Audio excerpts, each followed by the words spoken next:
post his motherfucking stats. Y'all already know what time it is, man. 16, 12, 12, 4, 2.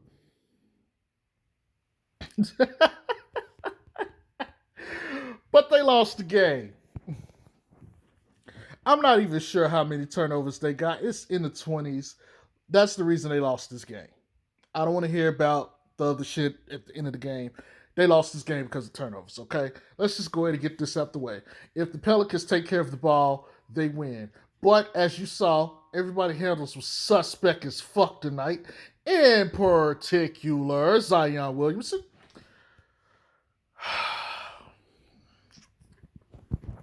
You know what, man? I've told y'all so many times, it is more to basketball than just the score. Lonzo had 16, 12, 12, 4, and 2. Let me give y'all perspective. With the exception of points, he led in all the other major statistical categories. He had the most the most rebounds and the most assists on the team, and the most steals, and I believe the most blocks. Other than points, he led in all the other major statistical categories. This is ridiculous. Kira's the only one who had a higher 3-point percentage than him, and Brandon Ingram had shot the same amount of 3-pointers, 9 attempts and made 4. He had 44.4. I'm sorry. Maybe y'all didn't hear me the first time. I said post this motherfucking stats. Yes, they lost. A lot of bullshit happened at the end of the game. I get it. Truth be told, they should have been blown out. The fact that the Pelicans were even in this game to begin with, toward the end, the fact that it was even this close that it ended 114 to 112, that's a testament to how fucking good they played. Because with all them turnovers they had, someone better call Baker Mayfield because I know they got a ton of turnovers out there in Cleveland. But god damn, what a waste of a triple-double. His first one of the year, and probably his last one as a Pelican.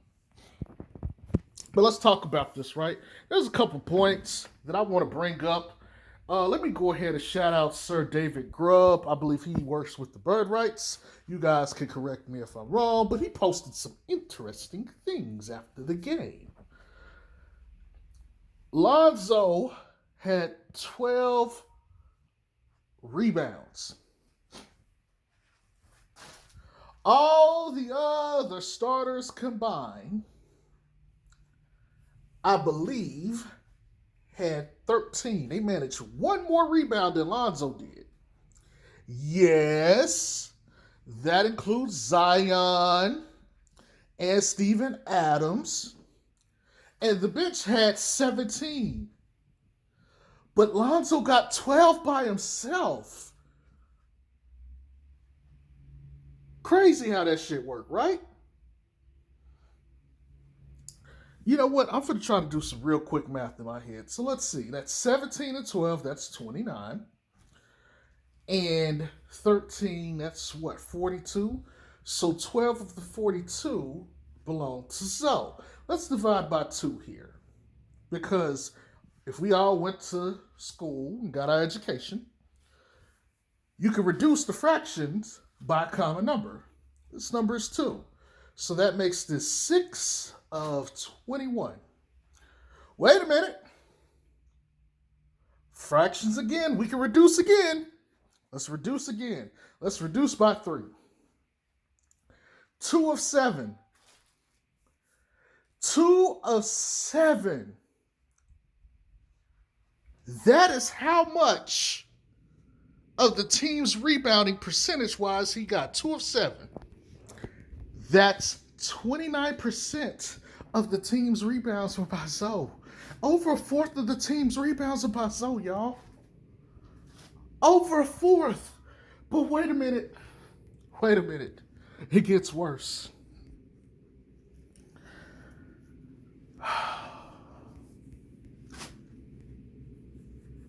He had more steals than the entire rest of the team, if I'm not mistaken. He had 4, and I can't remember how many the rest had. I think it was like 2, and then like 0.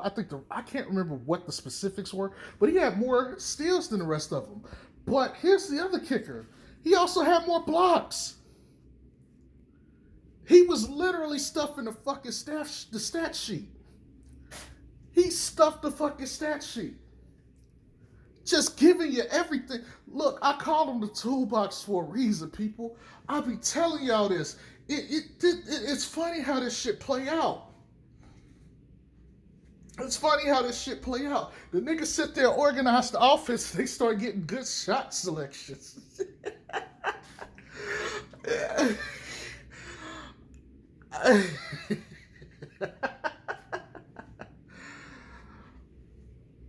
But they still fucking lost. Look, man, let me keep it 100 with y'all. And I'm gonna be upfront here. I was watching the game, but I halfway wasn't watching the game. I was on the phone with someone very special to me. And so I was, doing my thing, having deep conversation, but I was sitting there watching the game as it went by, so my focus wasn't entirely there. But let me just talk about a couple things.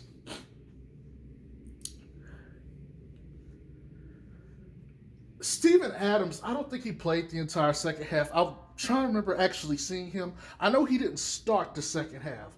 Look, man, he gotta go. And it's not because he's bad. He's not a bad center whatsoever. And I know he's getting a bad rap because of the team. Look, he's not a bad center. Let me make sure I get this correct and straight for y'all. He is not a bad center. Let me say this again. He is not a bad center. He just does not fit with this team. And that's okay. The fact that you can sit there and replace him with Hernan Gomez or Jackson Hayes, with this team, if you're going to play a center there, you need them to at least be mobile or space the floor. That's the key. That's the key. I'm sure you could go take JaVale McGee, who's on Denver, and have put him on this team for a mid-level exception, and he would have been cheaper. Way cheaper. And he could do all the stuff that Jackson Hayes can do and Steven Adams can do. And he's already played with the Lakers trio. So he already has chemistry with some of those guys too. Value. Pieces that need to fit, but you already paid this man.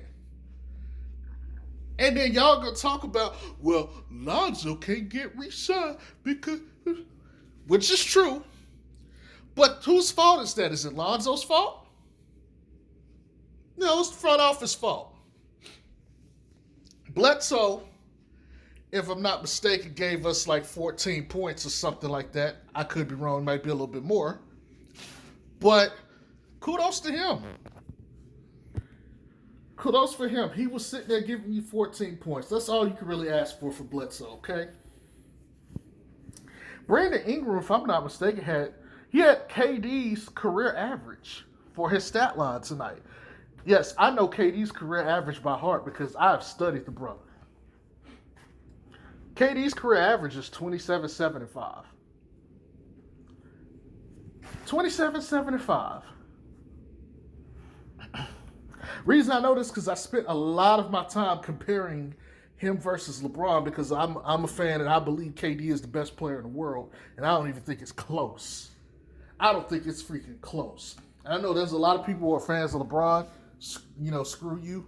I'm just going to be honest. I'll take KD over LeBron any day of the week. I will fucking take KD over LeBron any day of the week. You take LeBron if you want, that's fine. Give me KD. Absolutely give me fucking KD. But Brandon Ingram had his stat line. He shot 11 of 22. And like I mentioned before, 4 of 9. B.I. came to play. B.I. came to fucking play. Zion fucking Williamson, on the other hand, 21 points.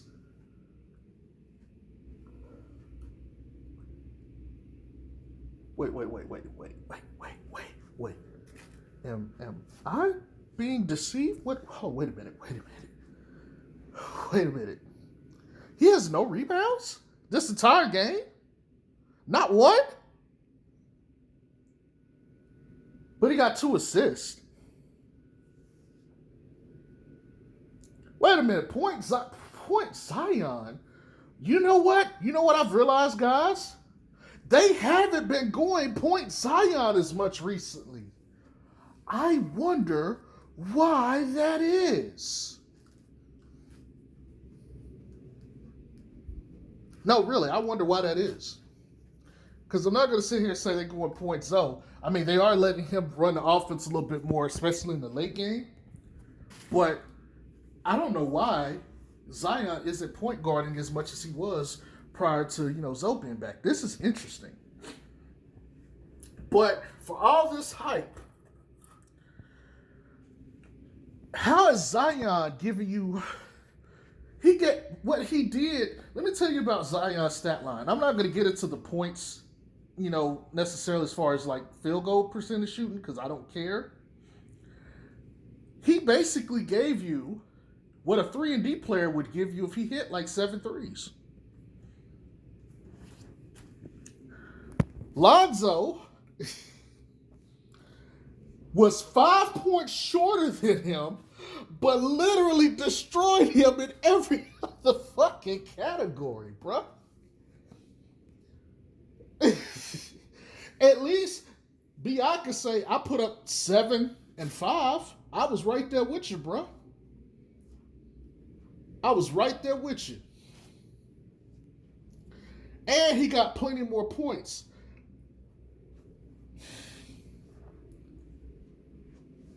Zion, you can't, bruh. That's not enough. I mean, and most people be like, bruh, he still gave us 21. I agree. He still gave you 21. But you got to come with more than just that. And I know they were, now, let me be fair. Pop quiz time. Does anyone remember what Jay Strokes has always said one of Zion Williamson's team composition issues is going to be? Teams that he's going to struggle against? I'll give you a second. Do do do do do do do do do do do do do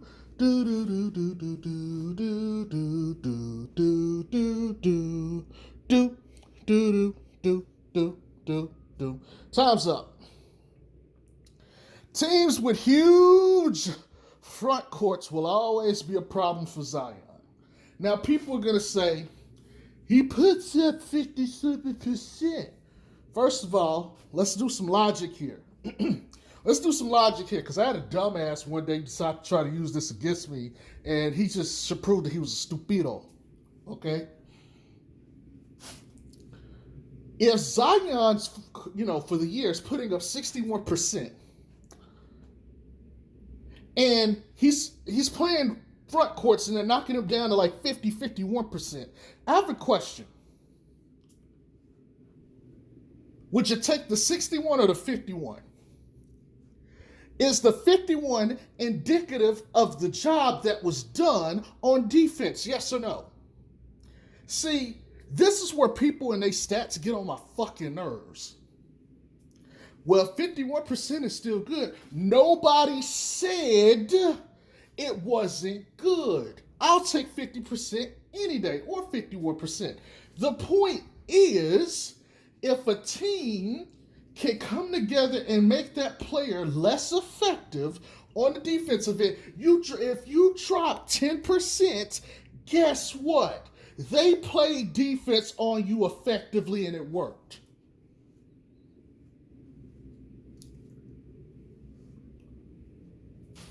Some of you could be like, you know what? I never thought about that. See, I got a lot of time to sit here and think. I really do. I ain't got shit else going on in my life. I had a lot of time to sit here and think.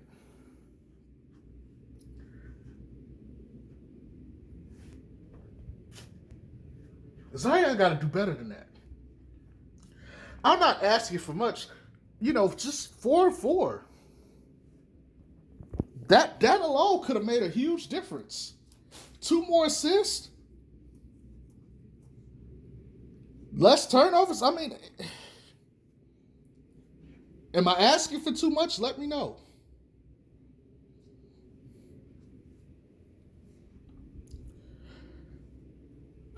I'm not going to talk about Steven Adams tonight. I'm good on that.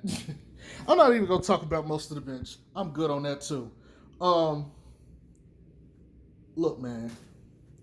The bench is the bench. I don't expect much out of them. The big three is the big three.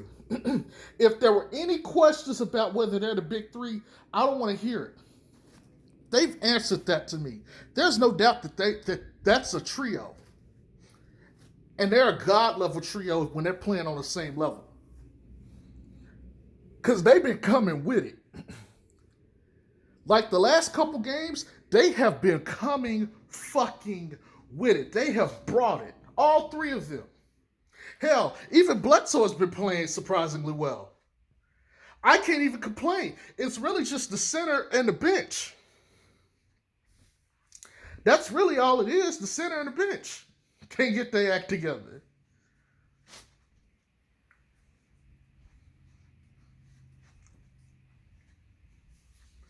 But them damn turnovers, man, they had 19 by the end of the third.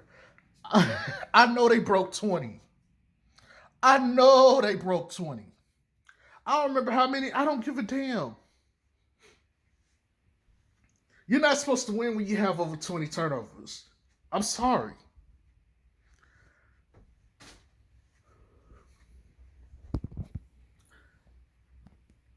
They're not supposed to win this game. And that's okay.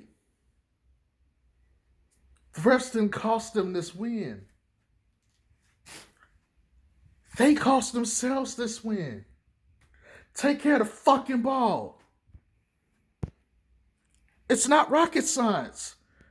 Take care of the fucking ball. Again, I told you guys about Zion's dribbling. Has it really sunk in for you? Has it really sunk in for you? Has it really sunk in for you? And I see people online today, making their tweets and shit. I seen them online today making their tweets. I see people doubling back on shit that they said before in the past. I see people talking J-Stroke's talking points. I see people talking my talking points. Y'all don't have to give me credit. Y'all don't have to give me credit. Because, see, all the shit I've been saying all season is starting to pile up, and y'all can't take it now because the truth is setting in that they're not going to get it to the playing game. But I don't want to hear people talk about these talking points when they had a different energy all year. I think I've been fair for the most part. Yes, I've been a lot of bias toward Lonzo. It's the only reason I care about the Pelicans. Even though I'm from the state of Louisiana initially. That's where I was born and raised up until I was a little over 19 years old.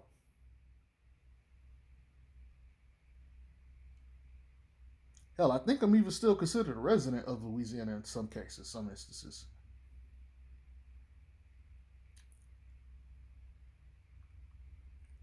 I'm a Saints fan.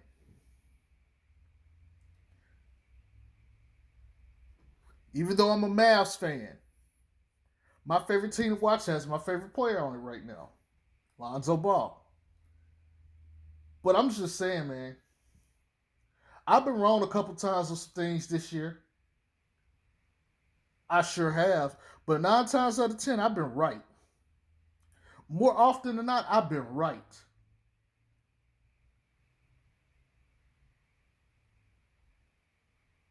I told you huge front courts were going to be a problem. I told you that they didn't have an advantage in the backcourt because Bledsoe is short.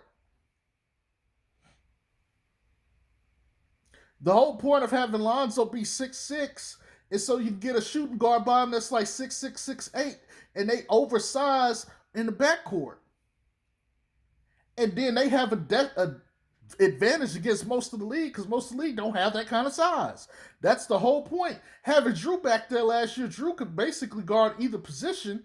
He would be oversized as a point and just right around the size you need him for a two guard. You didn't give up shit. You really didn't. And he could go guard some other positions out there too. Same as Lonzo, who, by the way, was on Michael Porter Jr., who wasn't supposed to be on Michael Porter Jr., but he was. And despite what MPJ put up, Zoe did an actually good job on him. For the most part, it's not about the shot making because that guy, like MPJ, was one of the players when he got drafted. I was hoping the Lakers would have got him because I wanted him to play next to LeBron and Lonzo. He's one of those dudes I got my eyes on that's going to be like top 5. He is one of my favorite players. I know what the fuck he can do. 6'10", athletic monster with a guard's game. That's another fucking KD. He's going to be better in the sense that he'll be more athletic and could guard better. He don't have the purest J like KD, but he got a good enough J that it won't matter. He's just that talented. That's why he's been on a roll the last couple games since they had, Jamal Murray. No way is Lonzo supposed to be able to defend that, or is he supposed to be matched up against that? But guess what? He still held his own. Fucking phenomenal game.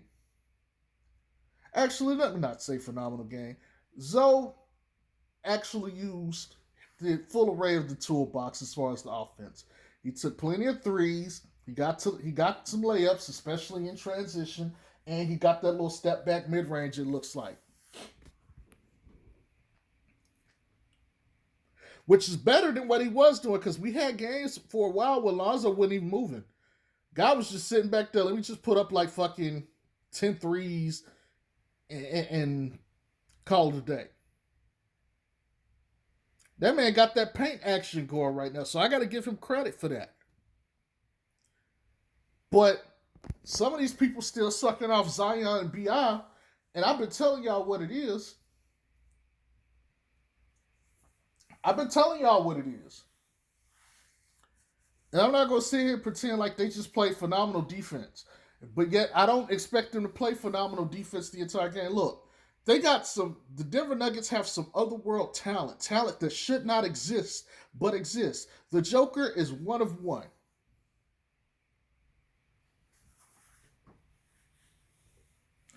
MPJ is one of one. There has never been a 6'10" athletic power forward who plays like a fucking Kobe Bryant. And when I say play like a Kobe Bryant, I mean score. There's never been that. KD is that height, but he don't have the size nor the athleticism. He's one of one. He's a different kind of beast. They got two of them fuckers. Paul Millsap on that team. I know Paul Millsap. Paul Millsap went to Louisiana Tech. That was my college. Coming off the bench, he's a vet. I remember going to school, we was talking about the Millsaps and how good they were. Both of them. All those injuries, and look at all that talent they still have, and they're not even playing Bol, who I think has potential to be really, really, really fucking good.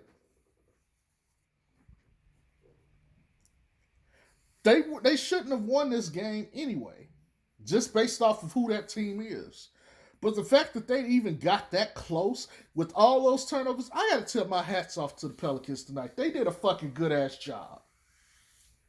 I honestly thought the game was going to be over once it got like the 5 minutes and 44 seconds and they were up like, 12 or 13 points. I was like, okay, that's it. The fact that they still kept fighting and got that score as close as they did with an opportunity to win, looking at how they had fucked up the entire fucking game, I had to tip my hat off to them. That's just fucking skill and talent. That is all the fuck that is. Skill and talent. And they're going to be even better next year. Although Lonzo probably won't be on the team. But they're going to be even better next year.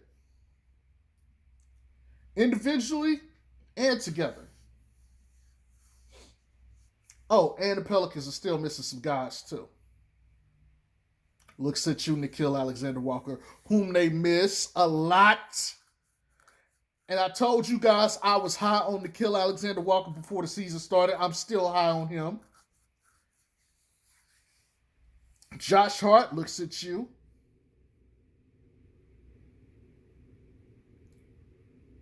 But y'all gonna post their motherfucking stats tonight. Bleacher Report, I'm finna go ahead and tweet you as soon as I get off here. Pelicans got a game tomorrow.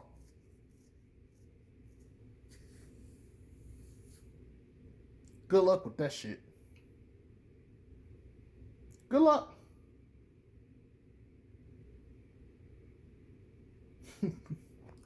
That's all I got for y'all. It's your boy Jay Strokes. Y'all have a good night. Peace. And post his motherfucking